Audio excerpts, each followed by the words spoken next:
Demandons-nous maintenant ce qu'est une collaboration intersectorielle et comment passer du travail individuel au collectif quand la création le justifie ou le demande.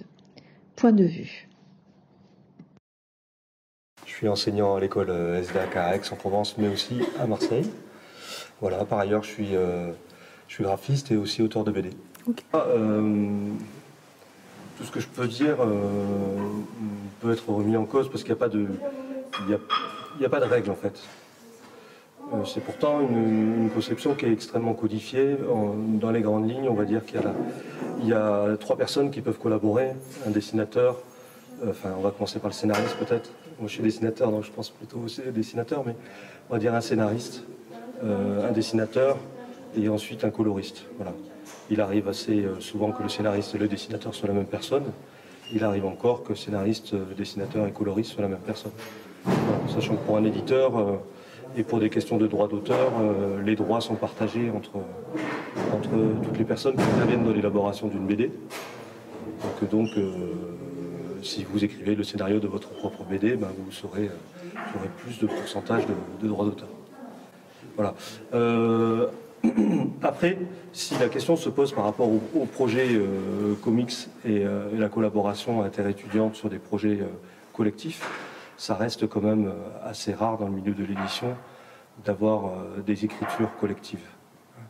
Là, je parle vraiment du récit et je parle vraiment du dessin aussi sur la partie personnelle d'un artiste. Hein, d'accord ? C'est quand même des métiers où on travaille seul. Et on est un peu tout seul à sa table à dessin. Voilà.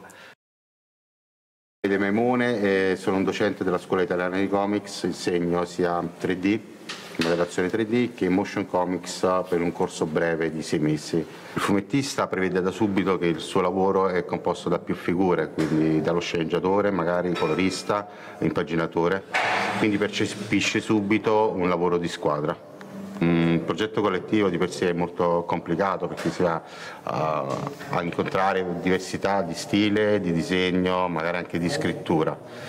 Quindi facendo di queste problematiche un punto di forza si può raggiungere un ottimo obiettivo, un ottimo risultato.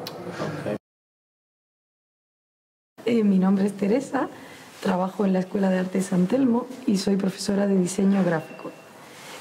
Participo en el programa Comics and Digital.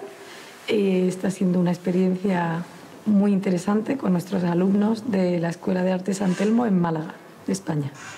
Las habilidades de comportamiento o soft skills que los estudiantes necesitarían para trabajar en diseño gráfico serían sobre todo creatividad, eso es inherente al diseñador, pero es un trabajo sobre todo en equipo, entonces hay que saber trabajar con un equipo, con muchas personas diferentes, tener adaptabilidad y flexibilidad para poder adaptarse a todas las personas. Creo muy importante también tener habilidad para negociar, porque tienes que hablar con muchos equipos diferentes, y también saber organizar muy bien el tiempo, planificar el tiempo. Porque en diseño gráfico siempre el tiempo es súper importante, tanto para la entrega al cliente como para saber las diferentes etapas del proceso de creación y de impresión. Alors pour moi, les étapes pour arriver à faire collaborer un créateur et un informaticien sur la réalisation d'un projet numérique vont être d'abord de se mettre d'accord sur les différentes fonctionnalités attendues par le créateur, être sûr que l'on a bien compris son besoin, parce que les vocabulaires sont totalement différents, on a des mondes qui ne sont pas les mêmes, et un mot, un concept pour une personne ne va pas du tout être la même dans un autre cas, de toute façon on l'a expérimenté. Une fois que l'on s'est mis OK, quand on s'est mis d'accord sur les termes et sur les fonctionnalités attendues, la prochaine étape, c'est d'arriver à produire soit des maquettes, soit directement un premier prototype de l'application attendue, avec des échanges très réguliers, afin de s'assurer que les différentes étapes se passent bien, avec des reformulations très fréquentes des besoins et des attendus. Arriver à vérifier que ce qui a été produit est en phase avec ce qui a été demandé. On constate notamment qu'on ne fonctionne pas de la même manière, avec des technologies qui ne sont pas les mêmes. Un créateur va souvent proposer des formats d'images très précis, très fins, peut-être un peu lourds, Là où un développeur web, par exemple, va chercher à optimiser ses images, essayer de produire des images les plus petites possibles. Donc il faut arriver à se mettre d'accord sur des aspects y compris techniques, afin d'arriver à être sûr qu'on produit, qu'on fait le meilleur compromis entre les deux mondes pour arriver à produire un résultat qui soit à la fois fidèle à la vision de base du créateur et aux capacités techniques des machines en place.